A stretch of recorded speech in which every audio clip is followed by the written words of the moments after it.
where I'm in Moab, Utah. It's finally starting to become real. I'm extremely nervous. I've been talking to this guide. He's going to be our professional guide the entire way through, setting up all the rigging we need, bringing all the gear we need. I'm meeting him for the first time in person, and now it's actually, I think he's calling me right now. We're going to make this a real thing. All right, I guess it's time to get everything going. All right, the day's pretty much here. Tomorrow we're heading out to do everything, but just let me run down like what we have planned today. What is the main objective that we have to do when we get there, and what we're looking at, because I have no idea. Cool. So, not having been exactly to this site, we kind of got to scope it out. So there's a very easy rock climb up the climber's right side, and there's anchors in the middle of the arch that climbers use all the time. And I guess the question mark is if those are where we want to hang the rope. If it's in the middle of the arch, enough. All right. So best case scenario, anchors that rappellers use constantly, like on a daily basis, are dead center where we want it, and all we have to do is just fashion like a line and then put our anchor on top of it, and we're good to go? Yeah, I make a block and tackle mechanical advantage. Lower down a rope, you clip in the big rope, I haul it up to me, clip it to the anchor, and it's, swing a truck off it. Never is anything as easy as it should be for me when I try to get something done. So worst case scenario, what are we doing? Worst case, my truck is filled to the top with every kind of rigging, gear, cam, rock climbing, anything you could ever need to build anchors. Worst case, we're going to run 300-foot ropes down the back of the arch and connect it to the ground to do a counterbalanced anchor over the entire structure and hang our rope right in the middle. And that basically, we can put the rope wherever the heck we want. If there's cracks, we can use cams. So if there's something to the side of the bolts, we can use the bolts and then redirect to another point and then go down. So no matter what, we're prepared, we're set, we have everything we need. Like, 100%. Yeah. No matter what, if I want the rope here, it's gonna be there. Yeah.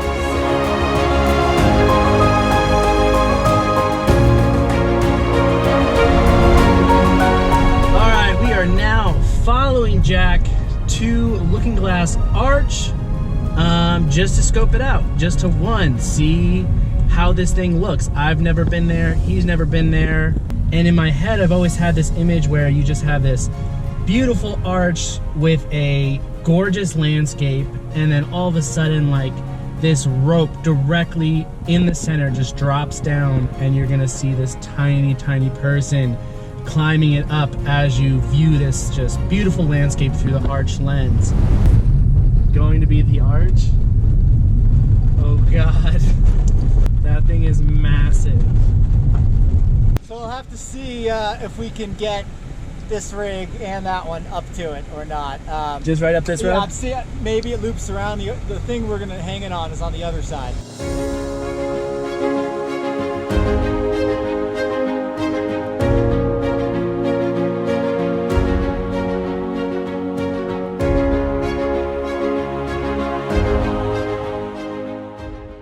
Oh, it's going to be real. It's gonna be taller than you think. But yeah, let's take a look at the back of this and see all the gear that's in here.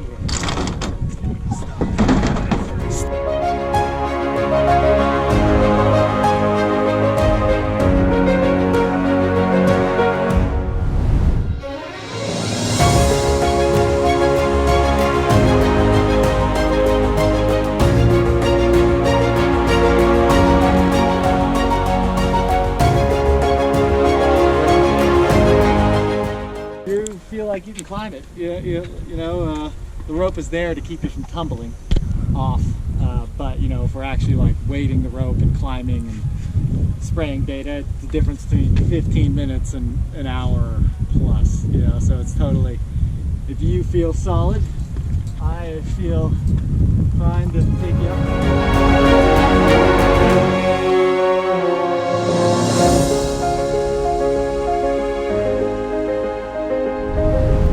Love these shoes a lot. Absolutely terrible to do rope climbs in, especially one that's gonna be this high. There's no side support, it's gonna absolutely crush my feet. Need something more that's rigid, firm, and that's gonna grip the rope as much as possible. These socks, super important. They have a built-in protective padding for the shin guard. So all these scars that are already running up my shin from previous rope climbs, absolutely destroyed them. These socks are gonna help kind of prevent some of that friction. Hopefully I don't scar up. Just in case, I got an extra knee sleeve just to put over it, but these socks should get the job done.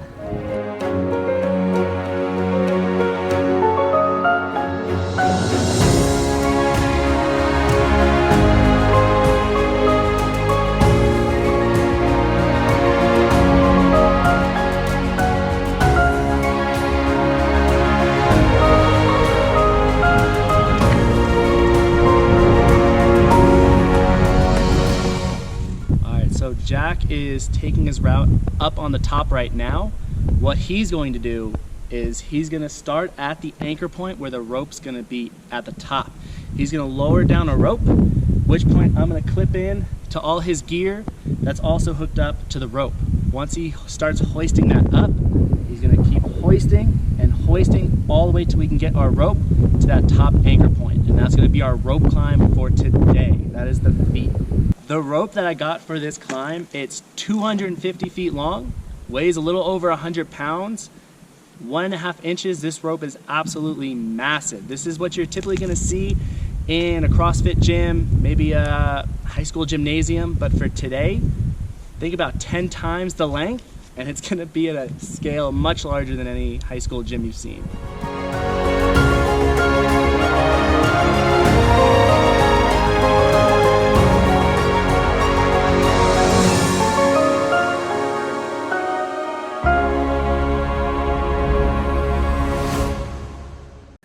So right now I am just relaxing the hotel room. We finished scoping out the arch pretty much, figured out how we were going to attach the anchor points, where was the best possible location to push this rope down just to make sure it's dead center, exactly where I want it to be. Rappelled down it just to get a feel of like how high we actually are above the ground, and pretty much drove back from there, had some dinner, and now it's just relaxation time. This is the first time in a while I've ever been up so high, and it was absolutely terrifying. It was really tough. I definitely broke down.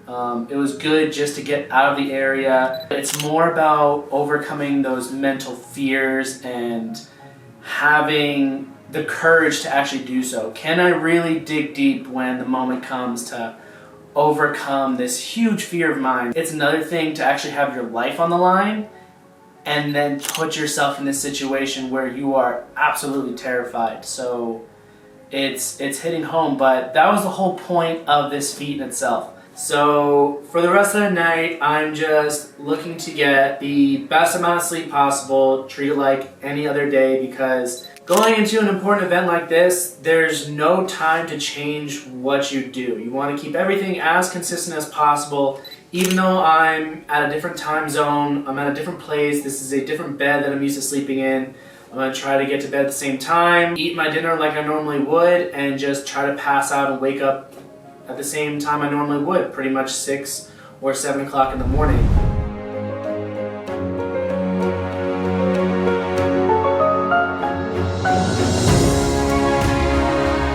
This rope is directly at the base of our anchor point. Once we rappel down, we're going to get a hitch knot, loop this through, and then manually hoist it up. All 100 plus pounds of this rope, trying to use as much mechanical advantage as possible, so it feels like you're just lifting 30 pounds per every hoist. I'm already warmed up and tired now. So I just rolled up, I already brought the rope up, and once you get up to that spot, it is windy beyond belief. The wind is pushing everything in that cave in every single direction. I've never been in a scenario where I had to climb this long of a rope, especially in the wind. So this rope is going to be swaying in every single direction as I'm climbing. I have no idea how that sway is going to play into a factor of stabilizing my grip, making sure I get the right foot lock. Anything could happen with just this wind alone. It's just another factor to take into account over the height in itself.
just like in Mike fashion, nothing goes right the way you think it's gonna go. All these new things start to present themselves, and we're just gonna have to try to adapt and see if it's still possible.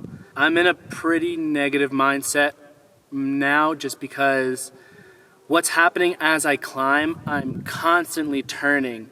So the point I look at the top is getting me extremely dizzy, and I've only climbed like 15 feet at most so far, and it may not look like I'm spinning really fast, but what I perceive is throwing me out of whack, and it's kind of making it unbearable. We're gonna see if we can kind of minimize that at all to kind of salvage this project, because I still really, want to get this done. Going home after all of this and not being able to do it would be a pretty miserable car ride. If you've ever played sports in high school or college, you know when you have an away game and you lose, it's a very silent bus ride full of shame and regret. So I really don't want to have that car ride home. So we're just waiting on Jack to kind of come down, see what we can do, and try to stay as positive as possible.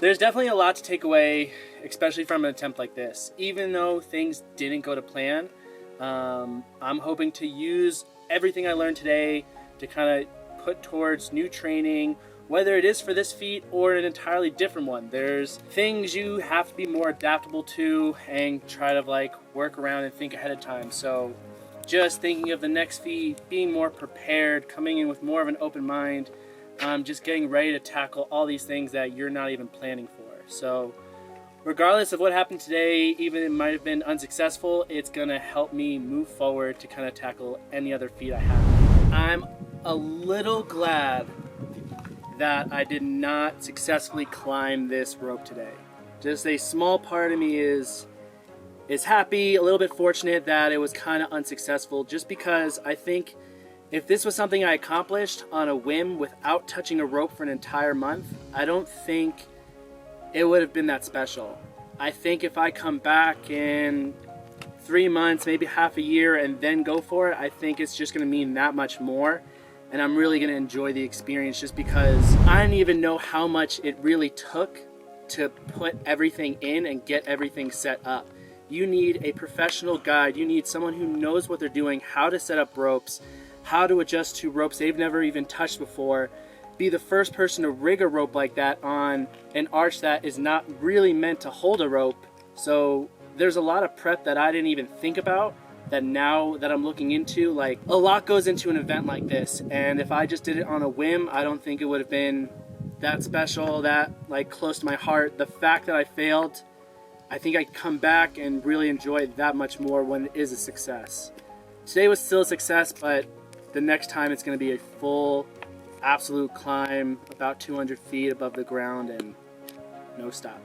I'm Jack C. Climber. Same as my email, jackcclimber@gmail.com. But my Instagram is Jack C. Climber. Anyone wants to explore any part of, whether it's Red Rocks, Moab, Colorado, Yosemite, wherever you want, this guy, you need him on your side, well prepared, has everything, and definitely the guy to take you around. Thanks, dude. I greatly appreciate it. Yeah, totally. Again, man. thank you. That was awesome. Nice work up there. Oh yeah.